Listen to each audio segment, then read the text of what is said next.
Hello, and thank you for joining us once again. As you know, we have just finished chapter 6 of discussing the Bhagavad Gita in this series entitled Gita Decoded, and Sister Denise was kind enough to share with us her thoughts and views on what this chapter contains.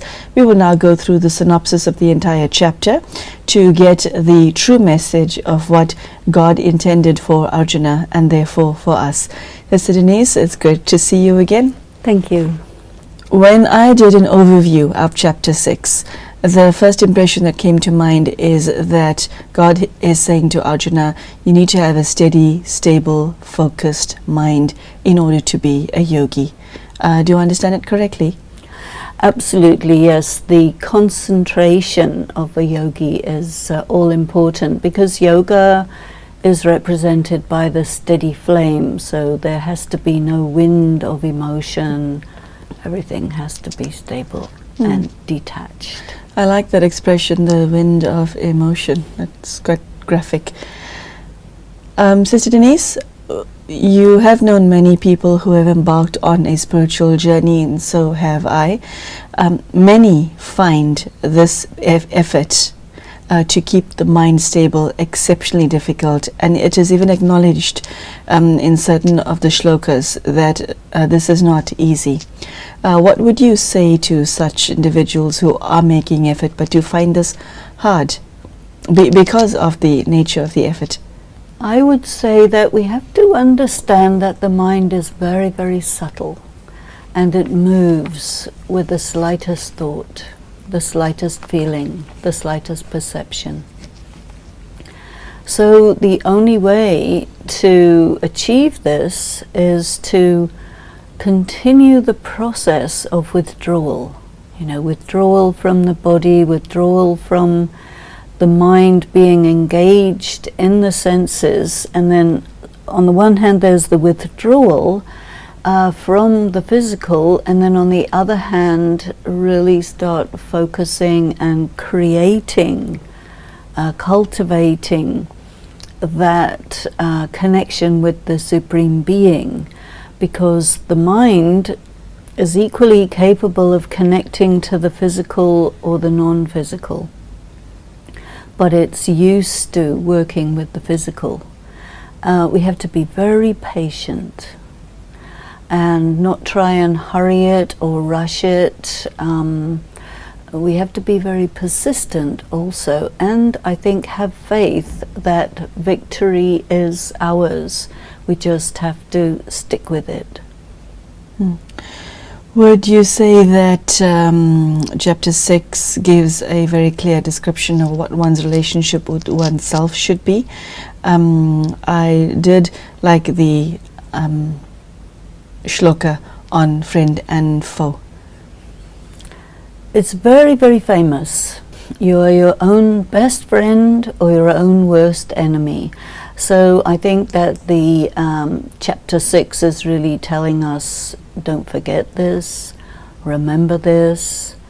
You can be good to yourself, you can be bad to yourself. It's in your hands. And what it also tells us is, don't try and blame anybody else. It's in our hands. It's a foundational effort, isn't it, Sister Denise?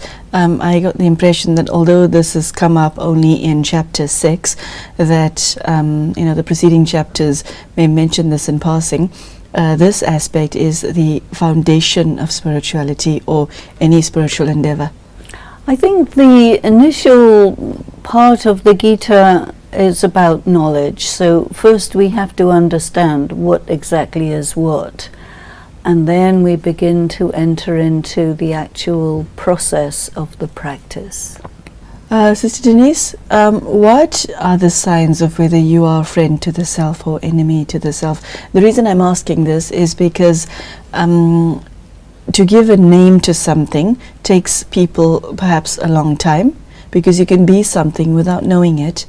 And I would like viewers to know what are the signs and signals of self-enmity, of self-friendship. Personally, I feel that we have to be very patient. It's so easy to get frustrated. and feel that I'm not getting anywhere. You get irritated, and the desire to be successful, the desire to get it over with, to get it done. And this practice doesn't lend itself to that. So as soon as we start expecting too much of ourselves, then we might start to try and force things.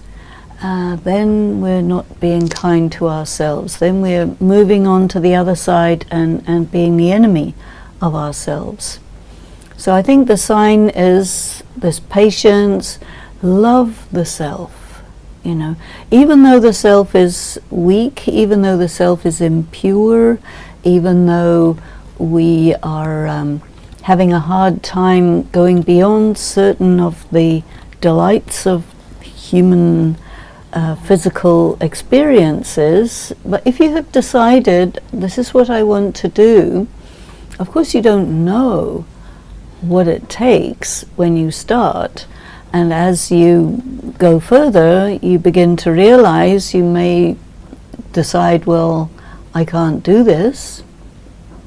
But it's not I can't, we can. God is being very, very kind and saying, just, you know, put one foot in front of the other, just keep moving, and if you fall down, don't worry, get up, keep going. Self-control and self-restraint are very much part and parcel of this effort that is contained in chapter 6. Again, practicality. What comes to mind, Sister Denise, is that at every given moment we have qualities that emerge within the self that pull you in a direction that's got nothing to do with spirituality. How do you hold on the reins without suppressing, without repressing, without harming the self in any way? How do you exert control without harm? That balance. Walk us through that. Yeah, a person who's riding a horse, especially a very fast horse, a race horse, you know, you have to become one with that horse. And the horse is going to go its way and get distracted and shy and all of these things. But the rider of the horse just keeps the horse going. But if you start being cruel to the horse, whipping the horse, whatever, then that is a relationship of antagonism. And we cannot do that with our mind. The mind will serve us very well, provided we understand how not to be abusive, how not to apply force. When you say control, it doesn't mean control by violence. It means to bring the energy of the mind under your jurisdiction and be the master, and the mind will do what you want and more. Again, the theme of neutrality, equanimity, not being pulled this way and that is highlighted, which is part and parcel of self-control and being a yogi. If you are as neutral, if you become neutral as advocated in chapter 6, what happens to your feelings? When you say neutral, it doesn't mean there's nothing there. This word equilibrium, equanimity is good. It's more about being balanced. You know, when a tightrope walker or a loose rope walker is moving along, he has this long stick to keep him balanced. And these are the two things, the ups and downs, the positives and negatives. Unless we keep ourselves balanced, we can't move forward. We will be falling down. So it's not about being nothing, neutral in that sense. It's about being in such a perfect balance that you feel that you can practically fly, you know. So it's not a nothing stage, but it's what then enables you to go high, to go to the next dimension, to go close to God. So we need to have a different attitude towards neutrality. Neutrality doesn't mean I have no feelings. Neutrality means I operate on the basis of finer feelings, but I'm not pushed and pulled by the storms of passions. Sister Denise, as you speak, I once again see this extremely courageous individual who wants to embark on a spiritual journey and embrace whatever is contained in the Bhagavad Gita sincerely. And so he is spiritually upwardly mobile, okay? And then the world and, his own dark side and feelings, negative feelings, and people around him and things around him also pull this way. Okay, it takes somebody of courage to be able to successfully manage that, doesn't it? How do you do both and do what you need to do here on earth for your own well-being and yet continue on your spiritual journey? What are the signs that you are doing it right? You may think you are, but you're not. I think we need to be very positive always. There was one shloka in which it's mentioned that you are impartial in relationship to those who are for you, those who are against you. You're indifferent to taking sides. When the mind maintains pure positive thought, no matter what the circumstances are, this practice enables you to be stable. If you go into positive, negative, then you're in the swing of things and fluctuating. But you take everything positive, that positive angle or attitude leads to neutrality. Because you have to think, I think that neutrality is on the other side of positive. So you have negative, positive, and neutrality is a step further beyond, not in between the two. What you mentioned in the previous episode of being able to be with God all the time, based on the focus mentioned here, the concentration, the managing of your personality, etc., it sounds extremely attractive. How does one continually sustain the relationship with the Supreme and how do you know you're doing it right? Because it's in your mind, and you're taking your mind to God, and your mind wants to be in 1,000 different places and not with God. Well, not necessarily so. You see, you want God, you love God. You love what's within God. You want what God is offering you. Because whatever is needed to fill, whatever is needed to reach your full potential, God is the source of that. Wherever you love, your mind is going to go there. You see, if you worry about, am I doing this right? It implies that you're looking for some sort of approval from someone. So I think a yogi who has love for God is not concerned whether I'm doing this right or not, or even whatever anybody thinks about it, not of interest.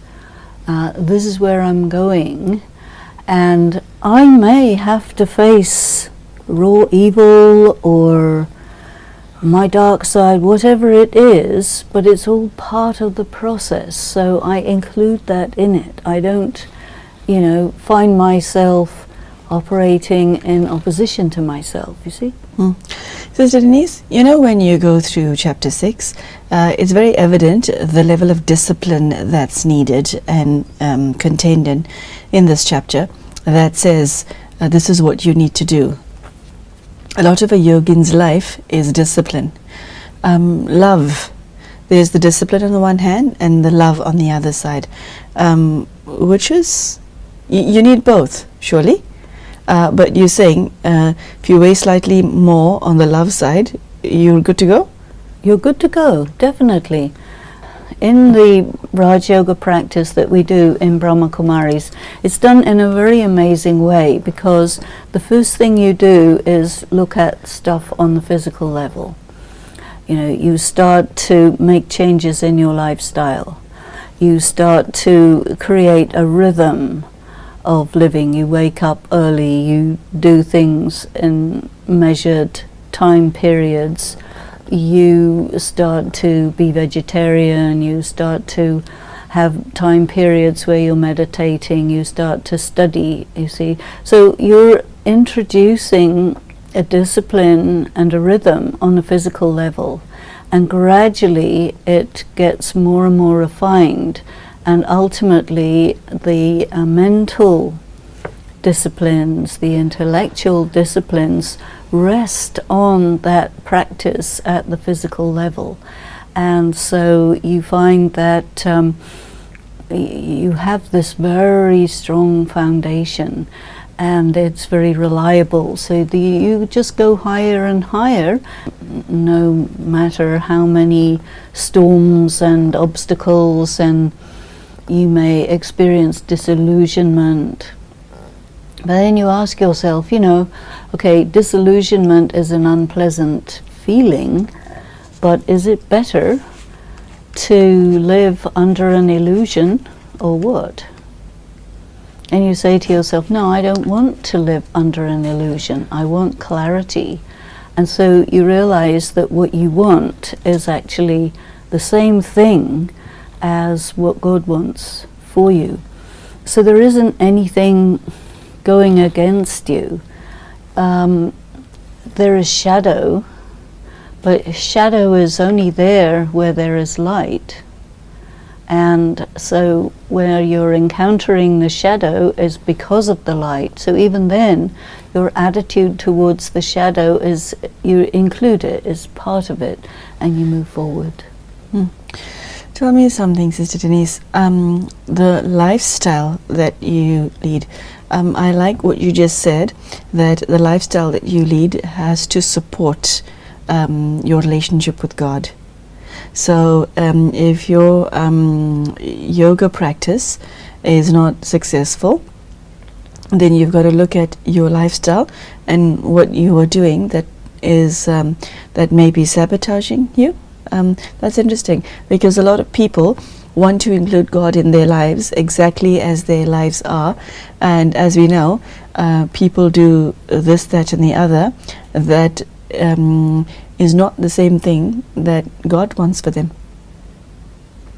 Because if you look at throughout the Bhagavad Gita, that which is contained herein prescribes a kind of strict lifestyle, I would say. Or I don't want to use the word strict, a self-disciplined lifestyle. The thing is this, you're getting an opportunity to excel at something which is desired by people throughout the ages. You're getting detailed instructions. You're getting all the support possible. There is nothing to stop you doing it. All you have to do is put one step in front of the other.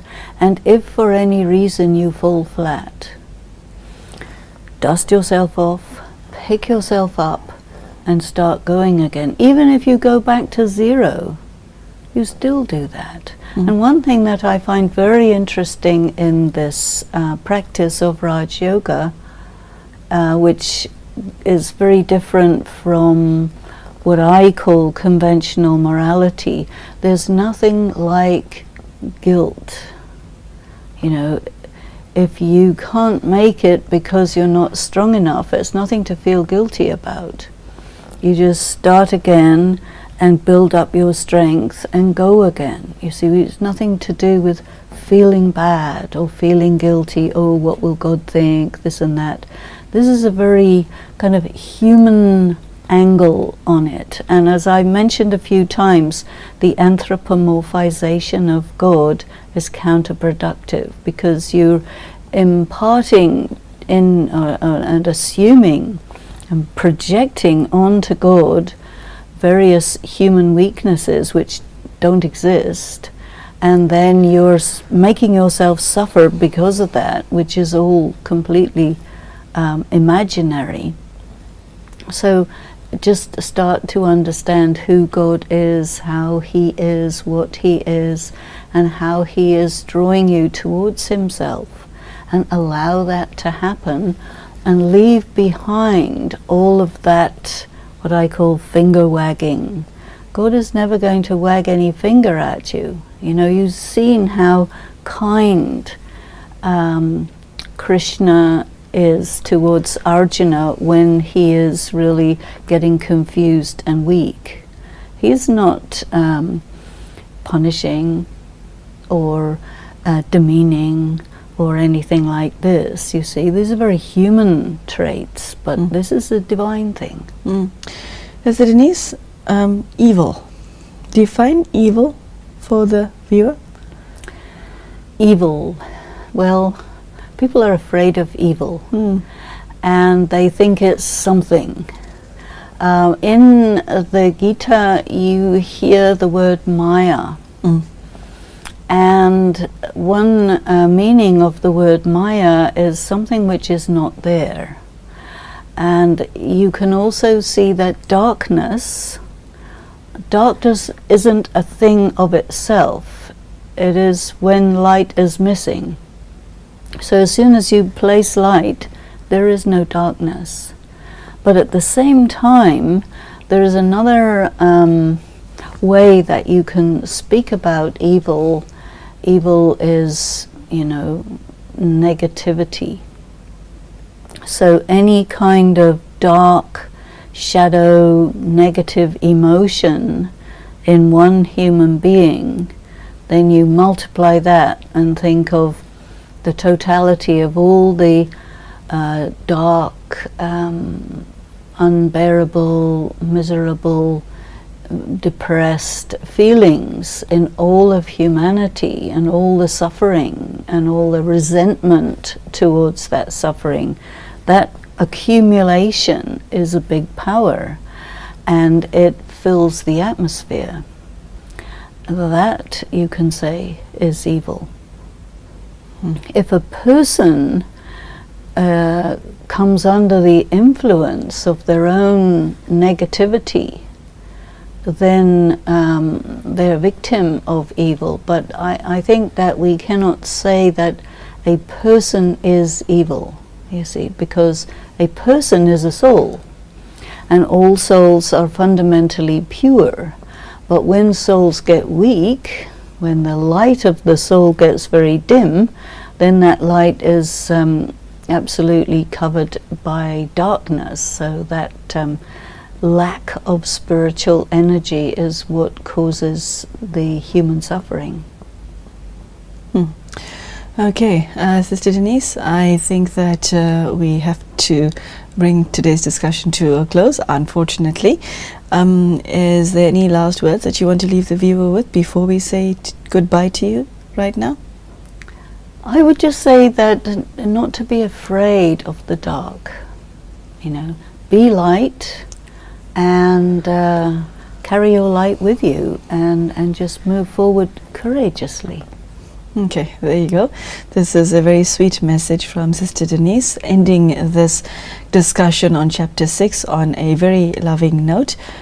Keep courage, because no effort that you do goes to waste. That is written literally in black and white in the pages of the Bhagavad Gita. So, Sister Denise, I thank you, and we have a very clear message as to what chapter 6 contains, what it means, how to apply it, and how to bring it to life.